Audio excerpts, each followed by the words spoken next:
Hi folks, I'm Alan Watt and this is Cutting Through the Matrix on January the 8th, 2017. I hope you're all managed to get through this winter time, those in cold climates that is, because last night here I had, on the centigrade it was about 33 degrees below zero, and it's much the same tonight too, not quite as bad tonight, but this is all to do with global warming. You see, the warmer it gets, the colder it gets, etc., etc. It should go through this transformation of logic, which is called progressivism, you see. For those who don't understand the term, when the liberals come out with progressive as a term, it means destruction of everything that ran before. That meant all facts, figures, histories, and logic. I just toss it out the window and we go on from there. And we're pretty well there now, aren't we? As they progress down the yellow brick road to insanity. But that's what it's meant to be. And I really mean that too. I'm not making this stuff up. This is all part of the big... see, you've all been conquered and you don't know it yet. You've been totally conquered. And when you're forbidden to say certain things that are logical and what you see in front of your face at times, then you've definitely been conquered. When legally you're forbidden to say something, that's how bad it actually has gotten too. It reminds me to an extent of Woody Allen talking about his leader, his great revolutionary leader, in one of his movies. And when they'd won, the revolutionists had won and come into power, the first thing the leader did was to say that everyone must start talking Danish immediately and wear their underwear on their outside clothing, over their clothing. That's pretty well where you get with this term called progressive, if you haven't quite figured it out yet. They even had a touch of that in Land of the Blind. I can remember many years ago, talking on a radio show about the future, which is all here now, and what was to come, and where the world elite were going to take us all, and right down to the kind of communitarian form of living in your own little area where you can't travel out of it, and so on, and the gradual abolition of what's called private property for the average person. And so at that time, of course, you have all the questions of how they're going to manage to do that. Well, I knew they were going to do it through basically, first of all, making the rules and the laws and the strategy to bring it into force. We now know, of course, it's Agenda 21, and you get sections of that into 2030 and so on, and by 2060 or whatever. It'll just keep going on and on and on until they accomplish their whole goal for this century of disempowering the people and retraining the public too. Now, many years ago, 20 odd years ago, when I was asked about, well, how are they going to get the public to go that far? Because at that time, people said, well, the people would never stand for that. And I said, well, they'll stand for anything that they're conditioned to stand for. And that meant that they'd have 20 years of indoctrination on the general public. The children are easy, you get them at school where they can't escape, and they keep giving them documentaries and so on by their favourite people who love furry animals and things, the guys on television. That's the ones they generally use to indoctrinate the children into the new sustainability ideas. And for the general population, if they watch television, which most of them all do, of course, then literally they'll have thousands and thousands of little bits and bytes of the same terms being put into their brains through fictional shows, documentaries and comedies, everything. And it all gradually works away there. And then you slap on your carbon taxes, and so they onto the gasoline and diesel, and put the prices up until they can't afford to even drive anymore. And bingo, they've achieved the goal where no more private vehicles either. That's part of Agenda 21. So I've always said that knowing the future, simply not by a crystal ball, but reading all the documentation and then putting it out there for others to grab, and some of them even grab it and say it was their idea. It's quite something to see folk even grab your bio and use it as though it's theirs. But nothing does surprise me in this world at all. Nothing does. But is it a boring, boring existence, knowing what's to come, knowing how it can be achieved through behaviorism, indoctrination, through so many different means today, and knowing human nature and what the big boys know too, because they've experimented so much on us all that it's no big deal to make us believe in anything or do anything or follow anything anymore. It's quite easy, in fact. For instance, when you introduce a new tax, don't make it too expensive to start with, and people will gradually accept it. It's the same as Francis Bacon said in his advice to kings, basically, because he was a propagandist, a PR specialist in his day for kings and queens. And he said that rather than put one heavy tax on one particular item, spread it out, put a penny here and a penny there on different items, and you can get a lot more in without a murmur from the public, because it's basic psychology, the way it works on the public's minds. And that's the same today too. So they start you off with carbon taxes at a fairly low level, but it's to gradually, and not so gradually actually, because you're so well conditioned now, they'll speed it up and increase it quite a few times in the year. And it's to cover basically every item you can possibly purchase, not just your gasoline, but everything you can purchase. Remember, everything too that you purchase is transported to stores and so on, or even to your home by gasoline or diesel. Or trains, whatever it happens to be, is transportation, and all those carbon taxes will be tacked on the particular item, and guess who will pay for it? Well, it's you, naturally. But also, it'll be on your electricity bill, and everything else too. Even the price of a wrapper for a chocolate bar, how much energy did that cost to make, and much carbon was released, and heat, and so on, in the making of that wrapper. Well, even that will be included eventually into the purchase price. It's a fantastic windfall actually, there's not a lot of folk involved in it. It's a few folk really with the carbon exchanges that's going to rake all this money in and throw it off to Switzerland, to the big private bank there that the Rothschilds actually own. I read the article years ago on the air about it. That was all arranged back then. And you understand, if the whole world, pretty well, if all the carbon taxes are going through one massive bank, then that bank literally overnight is going to make trillions in profit for doing nothing. What a great scam this is, isn't it? I've also already read I've gone to the archive section at cuttingthroughthematrix.com. I've read so many times all the statements made by the con people in politics and so on, and all different organizations that push for carbon taxes and global warming and so on. And I've got given lists and lists of all the different statements they've made where they've admitted it's all a con, it's a racket. Politicians too. Where they've even said in Canada, one of the politicians, doesn't matter if it's all a racket, a con, if it's all lies. This money will be used to put across the world for other purposes. Well, if they all know this, why are we going along so passively with extortion once again? Lies and extortion. Well, it's because we're good slaves. There's never been such a generation of people who are so entertained, no matter what happens, they can go off into fantasy land. And things get worse and worse and worse. You've still got lots of cheap fantasy land to go into. And so there's less complaining about it. And they've also had the indoctrination that this is necessary for some nonsense. And they're going to, I guess, put in a rocket ship all this money, carbon taxes, send it into space and let God take it. Maybe you get a receipt, take it back home with you. I don't know. But this is the farce of it all, because no one asks how this is possibly going to stop carbon dioxide, which is a natural trace gas, actually, in the atmosphere. And in times gone by, it's been far, far, far higher than it ever is today. But facts don't matter. Facts don't matter when big cons are at play. The same folk that brought you communism and internationalism and lots of wars too, and so on, have brought you this racketeering idea of carbon taxes and energy taxes, which just happens to go through all their own or their relatives' banking systems. Not bad at all, is it? Not bad.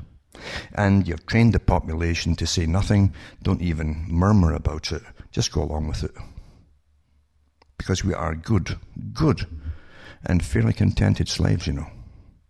So let's just start here with Canada, which is a lot colder than a lot of countries, and certainly uses more oil and different methods of heating itself, which they must do, or just freeze to death. I guess that's okay. Legally, you can freeze us to death. That's quite okay, to help Mother Nature and all that. And then once you're dead, I mean, you won't be breathing out any carbon dioxide, will you? Now, this article here says buying bulk, downsizing to a smaller vehicle and driving less are a few ways local motorists are trying to cope with an increase in gas prices. Well, the last thing they'll do is bitch about it to the right authorities and say, enough is enough. In fact, you've gone beyond enough. No more. And it says, and so then they give you the usual examples, supposedly, of folk, how they're going to cope with this nonsense. One of them says, I'll be buying gasoline in bulk via gas cans on as an Indian reserve where the price is still reasonable for an overburdened taxpayer. That's one way they said it.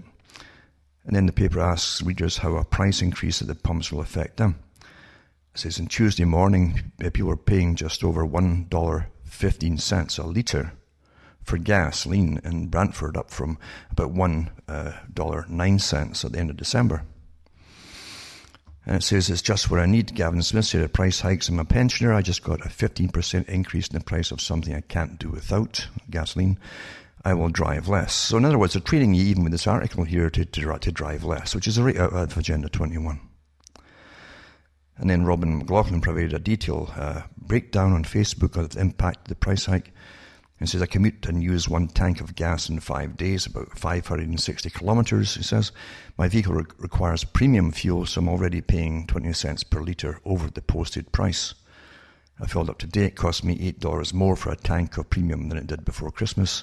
That adds up to 34.67 cents more per month, or $416 per year. Not really breaking the bank when you actually look at the numbers. He says the problem is that based on the price per barrel for oil, we should be paying less than 70 cents per litre. Well, of course we should be. But again, why is it folk think that they're free? Why is it they don't know that they're slaves?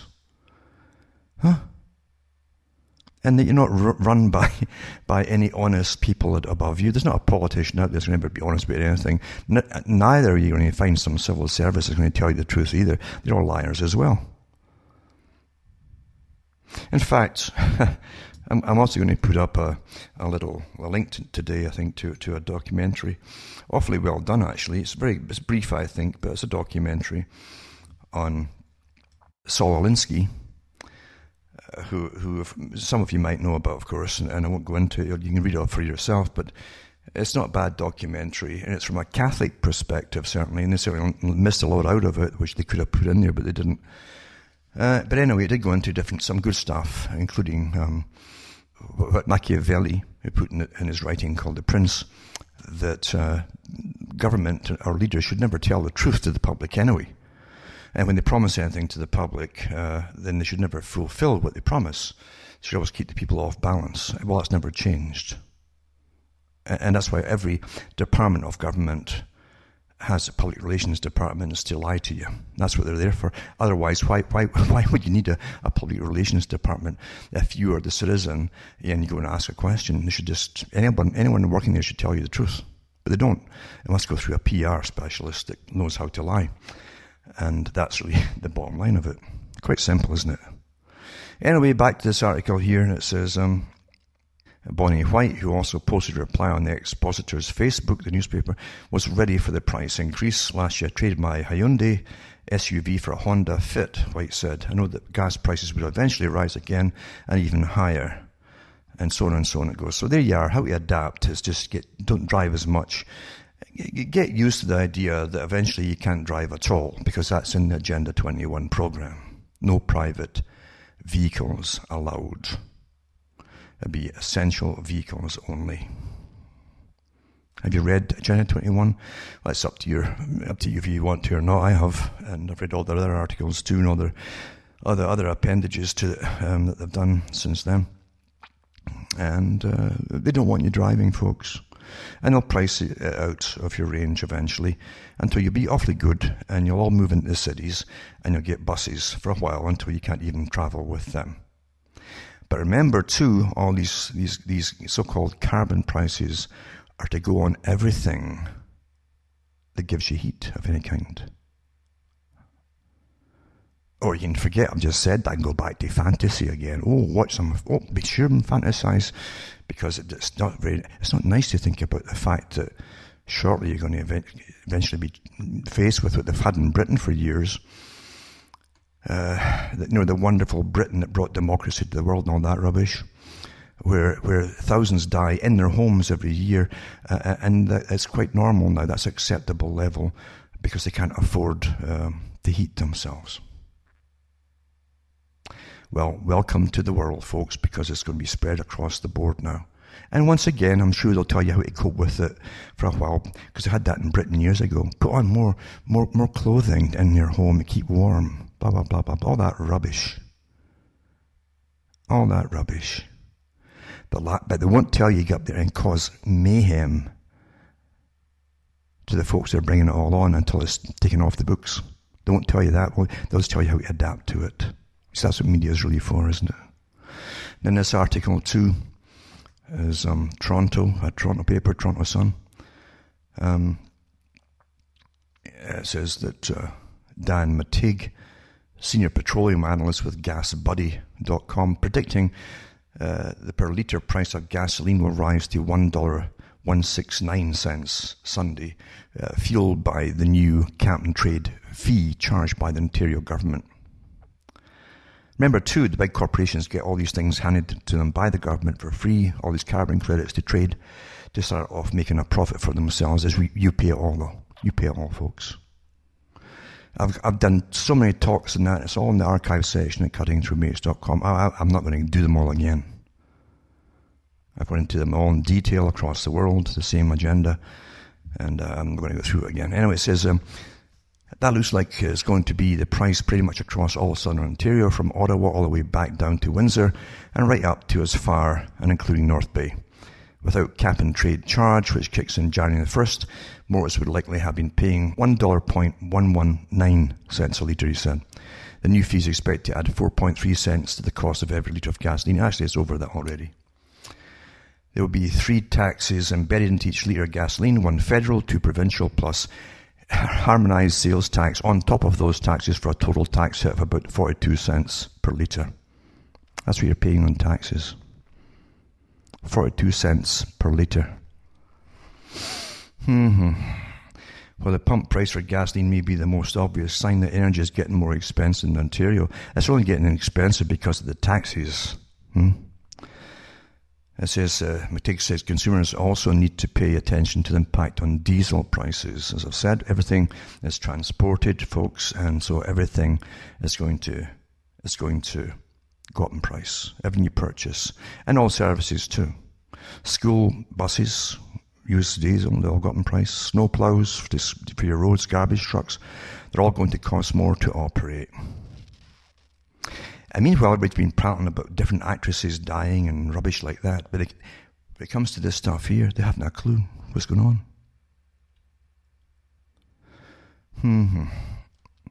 And it says, no doubt this will have wider implications on the cost of living for ordinary individuals. Well, it's meant to be. It's a big coup for all the big globalists out there who've been wanting to plunder you more and more and more, and also to start really controlling your life from birth to death. That's all part of the Agenda 21. Millennium Project, Agenda 21, 2030, it's all the same project.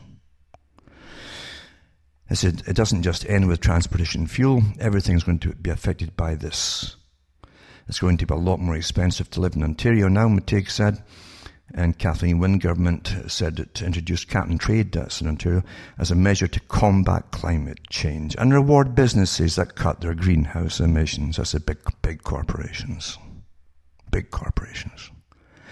But what she's not mentioned is that just like Europe, they gave millions to the big corporations to start off their trading with each other, a new trading, and this nonsense of greenhouse gasage, which you don't even have to show them anything. It's all on paper. What a great con! The king has no clothes, eh? Yep. I tell you. But again, I guess if the public accept these things, there's not much you can really do about it. You really can't, see? They accept it. And they'll all stand back, mind you, and let you be a martyr and take the can for standing up and trying to do the right thing and getting and yelling at politicians or whatever to get this all changed, and maybe you have an accident happen to you. You'll be forgotten before you know it. That's unfortunately true with most folk. It's so true, isn't it? So true, but it really does make you shake your head. It makes me shake my head just how bad it is now with humans. So well trained and indoctrinated, they don't even know that they are.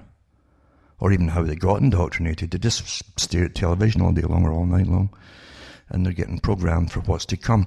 I've said before, for any big change, and folk will say, well, they could never do that to the public. Oh, yes, they can, I always say. First, you got to look at like a farmer, looking at his fields and his crops. First, you must look at the land you want to grow things in. You got to go there and you got to remove all the rocks and so on. Then you got to plow it up. Then you'll disc it and harrow it and all the rest of it. Get everything ready, aerate the soil, and then you put the seed in. You know, that's how you got to do it basically. And then it'll grow. You can't just skip any stage at all, or you'll lose the crop. And that's how your mind is worked by those who know how to work it. They indoctrinate you through thousands and thousands of bits and bytes over so many years until you actually believe that you're responsible for making the planet supposedly heat up when it's not heating up, and causing an increase in carbon dioxide, which you're now going to pay for. Beautiful, isn't it? That's why there's no screaming about this. That's why. You're conditioned already. Because that's why government employs all these massive think tanks and specialists and behaviorists and psychologists and neuroscientists on board with them to get these ideas across. And they work with television and fiction and everything else. And that's how it's done. That's how it's done. Another article here too is gas prices rising. Here's how it will make living in Canada more expensive. It says, but don't expect the price hikes to stop there, you see. Canadians living in Alberta and Ontario saw the gas price spike in New Year due to carbon pricing. And I think 2017 is probably going to be more expensive than the past 2 or 3 years. That's why they're specialists. Knowing they're going to gouge you for taxes, more taxes, they can come out with statements like that. It's really intelligent that I think 2017 is probably going to be more expensive than the past 2 to 3 years. Not just for gasoline, but also for diesel. The gasoline analyst Dan Matake says, so I guess that's why I was a specialist. So it's going to be more expensive to live here than it has been in the past 2 or 3 years because this increase is coming in. Wow, I guess that's why you had to go to universities and stuff. The carbon taxes are intended to reduce, I'm not going to even say that's a lie, supposedly to reduce greenhouse gas emissions. Out of all the greenhouse gas emissions, carbon dioxide is a trace gas. It's invisible too. And it's got nothing to do with climate change. It hasn't nothing been proven. Along with the carbon prices on OPEC agreement to cut global production of oil will also put pressure on prices at the pump. So no one who produces oil is going to lose out. They'll just jack up the prices too. And you'll pay a lot more and you're going to use less and less and less. So they don't lose anything. The guys that actually make the oil. And it's likely to send oil and gasoline prices that much higher, said Matig. Again, he's a specialist. An increase in the fuel costs will also take a bite out of the budgets of non-drivers. And here's how it's going to affect you. The range of vehicles on the road, from ultra-fuel efficient to gas guzzlers. Some hybrid vehicles will consume in the neighbourhood of 5 litres per 100 kilometres. At $1 per litre, annual fuel costs at around $1,000 if someone drives approximately 20,000 kilometres. A bump of 10 cents per litre pushes annual cost to about $1,100, an annual increase of $100. It can be a lot more than that. And watch, what will Alberta's carbon tax cost you? Some trucks and large SUVs consume roughly 15 litres per 100 kilometres of driving. At $1 a litre, annual fuel costs are around $3,000 for the same 20,000 kilometres. A bump of 10 cents per litre pushes annual cost to $3,300, an increase of $300 per year, and so on and so on. And as costs rise, consumer spending likely to shrink. Remember, I was talking about austerity, post-consumerism, all coming from the United Nations years ago, working with this whole Agenda 21 stuff. It says here, as costs rise, consumer spending likely to shrink. Well, aren't they geniuses, eh? Just when diesel goes up, so does the cost of goods and services. One would have to look at the inflationary impact it's going to have. Things like groceries, things like transportation, public and personal, will be going up. It says, as in the first years, doesn't say how many years, the cap and trade, in other words, these massive taxes will cost interior residents and businesses $8 billion in the first years, however many years this is, doesn't say. It's going to put further pinch in overall budgets. I guess that's why there's specialists say as they gouge you and take food out of your mouth, they're telling you it's going to be more expensive to live. It's all repetition, isn't it? I mean, no, that's what news is now. It's all repetition, where they can't think what else to say. And here this is completely Agenda 21, right down to rural disadvantage if you live in a rural area. A rise in the gas prices can prompt some people to instead to use public transit, but often isn't an option for rural residents who rely on personal vehicles. Ontario MPP Steve Clark, representing Leeds Grenville and deputy leader of the Ontario PC party, said his office has already received dozens of calls and emails since provisional cap and trade was introduced on January the 1st. And it's very hard to live in the rural area as they really gouge you, because in Agenda 21 it says they want you off of the land and into the overcrowded cities. It sickens me even to read this stuff. It's like deja vu all over again, because I gave so many talks on this very topic for years and hardly got a burp back from the general population, to be honest with you. It was like no one cared. So maybe no one really does. And then cap and trade carbon tax causes a diesel fuel spike in Ontario. The Ontario Trucking Association is informing members about notices they received from fuel suppliers regarding the increased cost of diesel fuel resulting from the new carbon pricing system that took effect on January the 1st, 2017. As is reported, diesel fuel prices increase are said to be in the range of 5.25, must be cents, to 5.50 cents per litre, which is consistent with the projection made by OTA in November. The impact of carbon pricing system on diesel fuel prices will not be captured in Ontario at the retail level like other government taxes. Instead, is built into the wholesale price like the fuel supplier fees and so on. It's also been reported to the OTA that carriers are expected an adjustment to the Freight Carriers Association fuel surcharge rate. The change is expected to be published later this week, and so on. So, they haven't mentioned the cost of just heating your home yet. They don't want to spook everybody too much all at once. Ontario Hydro rebates start in January, but so do the carbon taxes. And this is comical. This is about your electric supply at home, you see. And the folk haven't a clue how it works anymore, because it's literally the game you've seen done on lots of movies and so on, where they put something under an egg cup, and you have 3 egg cups, and they switch them around until you lose where the one is. That's exactly how they do these rebates. Until folk give up and can't figure anything out. Ontario residents will notice more money in one pocket and less in the other. This is an article here. As electricity tax rebates and new carbon fees for natural gas and gasoline take effect in 2017. First-time home buyers will get a break on the land transfer tax. Oh, really? Just in time for New Year's resolutions. Restaurant chains with at least 20 locations must post calorie counts on their menus. I guess they're going to get carbon on that too. Travellers planning winter vacations can also rely on package trips being advertised with all-in pricing and no hidden fees and so on. On the energy front, Premier Kathleen Wynne's promised to waive the 8% provincial portion of the harmonised sales tax and hydro electric bills kicks in to give ratepayers some much needed relief, just in time for them to take it off in carbon taxes. It's beautiful how the racketeers con you. Eh? Well, there's no lack of racketeering going on, and by God, they just bring in the teams of con men to put it across to us, don't they? And I think actually they overdo it. They don't need to con us as much as they do. The public are quite content to go along with anything right now. It seems to me, anyway. That's what I see. Now, I hate even reading mainstream articles because the lies that they've given you are tucked into the articles.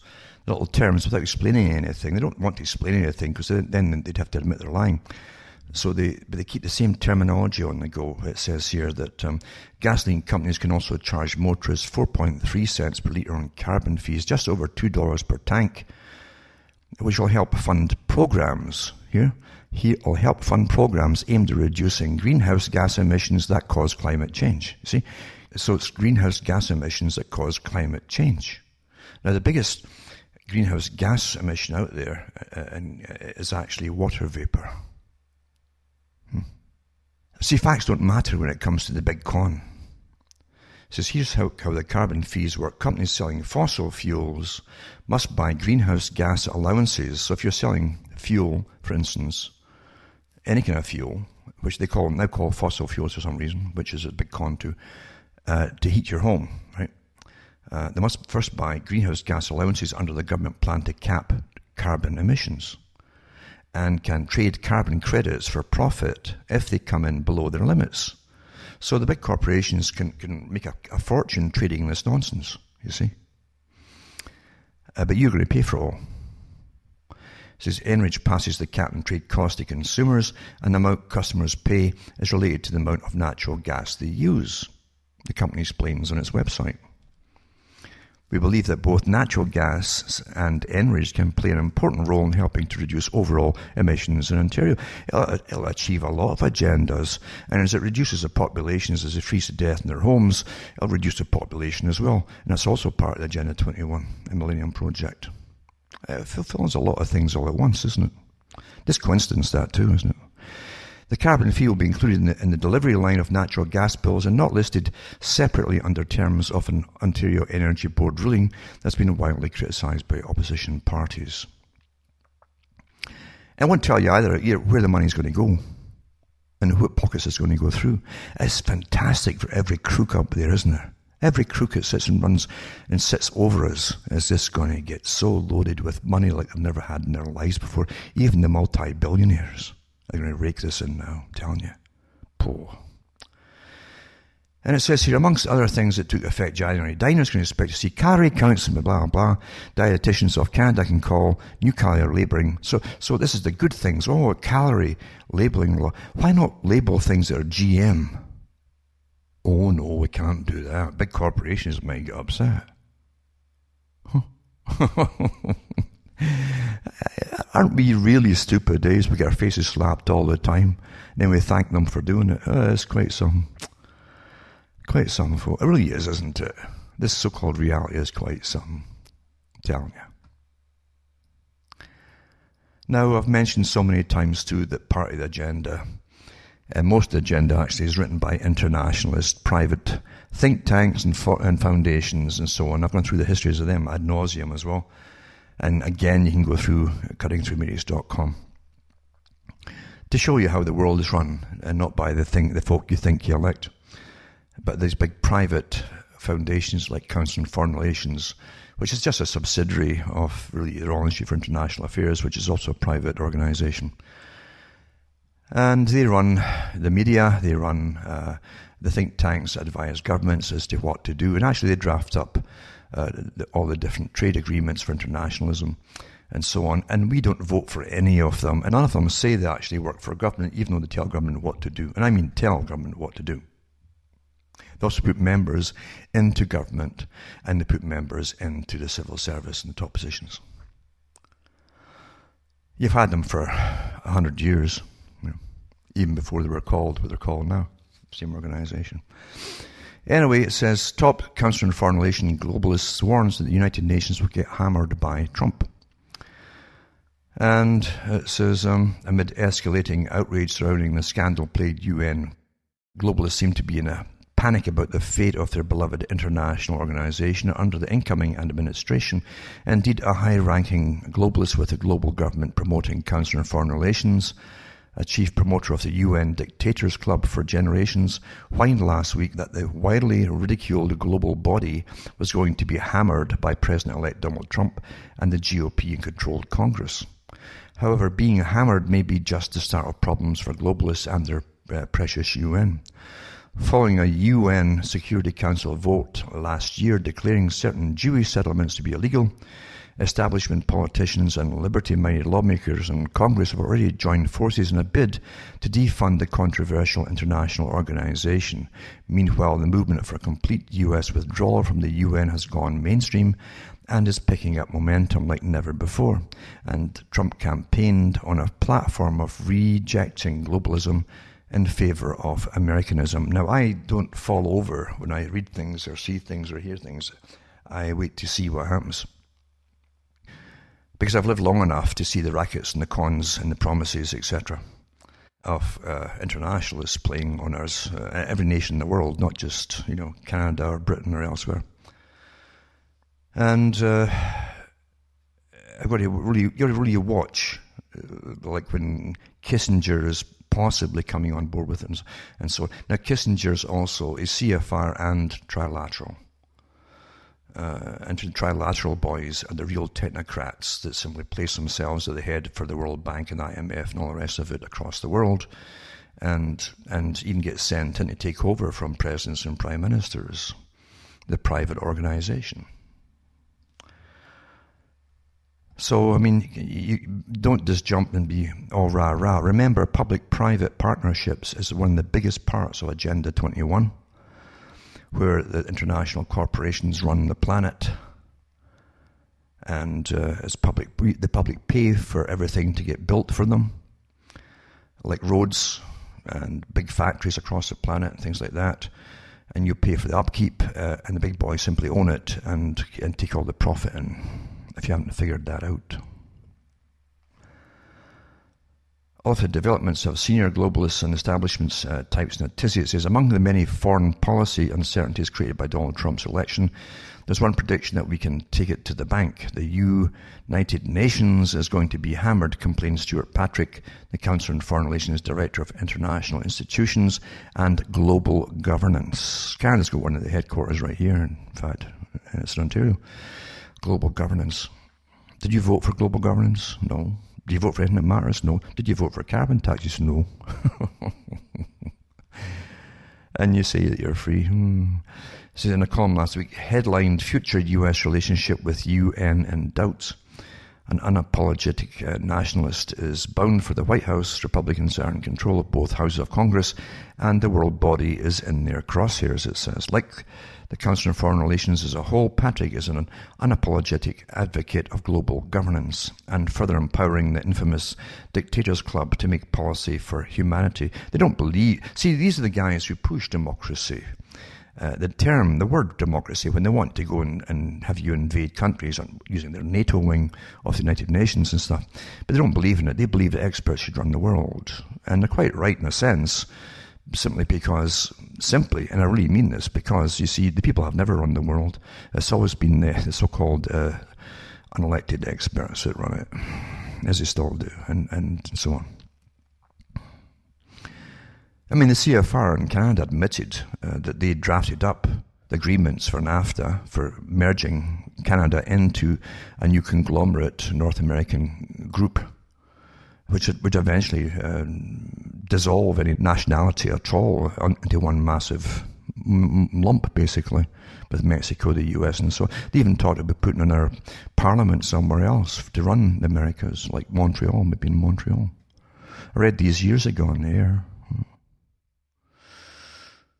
But it was drafted up by these boys, these private organizations. So why bother voting when these guys run it all?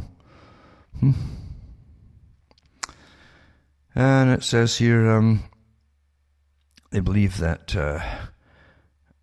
in the Dictators Club that there's the right to make policy for humanity. Include Patrick is so extreme in his globalistic fanaticism that he managed to exploit even the rape of children by the UN peacekeeping troops as an argument for handing the UN vast new powers. And that's true. I read them on theirs years ago too. Seriously, this is essentially he argued to stop UN troops from raping children all over the world. The UN should establish its own planetary judicial system with the power to prosecute even US troops. Now, ahead of the Trump presidency, the CFR globalist and his cohorts appear to be concerned that the UN is heading for tough times at best, and possibly the dustbin of history. In his latest screed published by CNN, an establishment propaganda organ often ridiculed as the Clinton News Network or even the Communist News Network, Patrick absurdly tried to paint a dictator-dominated anti-freedom UN as a vehicle to advance the agenda of the United States, by which he means the globalist agenda of the Council on Foreign Relations. Patrick's fears no doubt reflect those of the globalist CFR he serves. To understand the CFR mindset, consider the comments of former U.S. Navy Judge Advocate General Admiral Chester Ward, who joined the CFR but defected once he realized the subversive nature of its agenda. The CFR's goal, Admiral Ward explained, is the submergence of U.S. sovereignty and national independence into an all-powerful one world government. That world government would be the United Nations, at least if globalists get their way. And it's not just the few bad apples. This lust to surrender the sovereignty and independence of the U.S. is pervasive throughout most of this membership. Ward continued in his blistering comments, exposing the organization he was involved with for some 2 decades. In the entire CFR lexicon, there's no term of revulsion carrying a meaning so deep as America First. America First, of course, was one of Trump's key campaign slogans. And they got hammered, actually, for that slogan because someone else used it a long time ago for another country first. And the group who are complaining about it don't like it much. So, unsurprisingly, the CFR, which then Secretary of State Hillary Clinton admitted told her what to do and how to think, is deeply concerned about the president-elect. By the way, everything I'm saying here has got links going to Hillary Clinton's admissions and everybody else's admissions and so on. So this is not made-up stuff. If anybody wants to look at it and find it for themselves, they can definitely check it out themselves.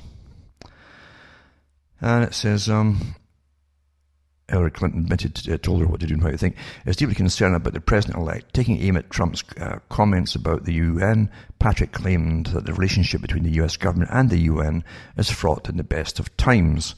Conservative critics, both in and outside government, regularly scapegoat the UN for the failure of its member states, he claimed, offering up a straw man to knock down rather than address the actual criticism of the UN offered by non-establishment conservatives, because it lacks a domestic constituency and is an irresistible target for nationalist demagogues. By the way, too, I mean, NATO is just the military wing of the United Nations, and it's got way too much power. It's been used for all the wrong purposes, like a private army by those in charge of it. Anyway, Patrick then praised Obama's globalism before viciously attacking Trump and his supporters. After 8 years of the most multilaterally inclined U.S. administration in history, the United Nations is in for a shock. Patrick continued. Donald Trump is the new sheriff in town, where President Obama proclaimed himself a citizen of the world. Well, so did Pierre Trudeau, the first major communist of Canada. And I'll say that, his son is now the present Prime Minister of Canada. But he was. I mean, Pierre Trudeau called himself a citizen of the world too. That was one of the terms that they used amongst themselves and to the public too. Hadn't a clue. They thought it was just Plato they were talking about, but it was actually this globalist agenda. And but they don't believe really, and they never have believed in what's real democracy. They've always believed that the special select bunch of experts should rule the world. And the whole idea of democracy was just to get the public to go along with it all. Remember, you must always lie to the general population and tell them that the good times are ahead for them if they just become some vast army to overthrow whoever it happens to be. And then they put themselves in charge, just like the Bolsheviks jumped ahead of the socialist movements in Russia and took it all over for a small clique that came in from the States, basically. Anyway, it says here, in reality, the new UN chief has a long career as a politician and bureaucrat, notable primarily for his unswerving loyalty to socialism, globalism, and worldwide tyranny. And they're talking about Antonio Guterres, the new UN boss. And that's true, a radical socialist party operative and globalist extremist who once led the totalitarian-minded Socialist International Alliance. And you can't really get more so than that. So really, I mean, you know, the UN is nothing of what people think it is. It's always amazed me how great propagandists will be used with think tanks to put it across the general public of how great this whatever totalitarian system is wonderful for the people as they slaughter millions across the planet. It's just astonishing. The times we live in the 21st century, and we've had nothing but slaughter since it all began. And it's still going slaughtering, and they're not finished slaughtering. And then you've got the scientific bodies working for CFR and other so-called specialist groups who want to depopulate us even more, not just sterilize us all, but have us all dying faster with cancers and so on to bring down the population of the planet. I mean, you talk about slaughter and madness. And the ones who are doing it train us to believe that the ones who want to kill you all are the good guys. It's just, maybe it's right, you know. If you just walk away from this planet, maybe that's what we have to all do. Just walk away. If you could. Remember, years ago, they had all the old psychedelic drawings and so on. There was one famous one, can't remember the name of it, where you saw a path coming out of the world, going off up into the stars somewhere. That's what we kind of need now, isn't it? So we can just walk away from all this place here because it's nothing but total mind control, isn't it? Total mind control, like never before. Complete mind control. The school system has never had it so good for total indoctrination. And by the time they churn out their high schoolers, they're theirs for life. They'll never deviate for all the future things that are planned to hit them down the road. They'll accept it all because they've been indoctrinated into it already. It's perfect, isn't it? The adults don't have, they just get their upgrades from television without even knowing it. It really is something though, isn't it? To watch what's happening in the world, to live through it. And to know that no matter how much you've learned and studied and so on, most folk haven't. And they're still living in the land of fiction where they kind of dream through life and accept whoever comes down the pike. They're conditioned to accept it. And they don't even know they're conditioned to accept it. With these carbon taxes and so on, the only place that had rioting was in Mexico. The States didn't have it. Canada didn't. I think Canada didn't even yawn. And that's the start of it, and it's going to go up and up and up until over half of what you're getting or paying is going to be just in carbon taxes. The rest of the other half will be in all other taxes. So that's what it's going to be. You know, it's incredible. And not boo, not nothing. No. Well, there you go.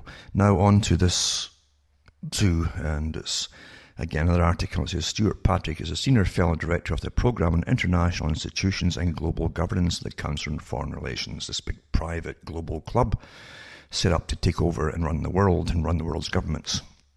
Long ago, Carl Quigley was their own personal historian. They have their own version of history because they have the truth of how things happen, since they're behind most of the things, and he admitted that too in his own books. But anyway, it's amongst the many of the foreign policy uncertainties created by Donald Trump's election. There's one prediction, we can take it to the bank: the United Nations is going to get hammered again. Same kind of thing again.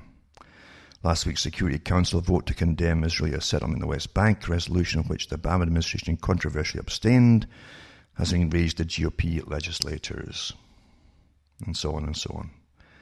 But anyway, this goes into the UN relationship with the US, fraught with the best of times during the George W. Bush administration, when the US imposed a unilateral vision globally Or during the 1990s when Senator Jesse Helms bedevilled the United Nations and created a financial crisis at the institution by withholding US dues. Conservative critics both in and outside government regularly scapegoat the UN for the failures of its member states, and because it lacks domestic constituency, it's an irresistible target for nationalist demagogues. Remember, too, the UN came out of the League of Nations, and the League of Nations was the big internationalist idea of creating an embryonic world government body, which is now the United Nations. And they based it in the United Nations. The Rockefellers put the money up for it, and they were part of this globalist international agenda. And that's where it is today. It's not in some foreign nation, it's in the United States.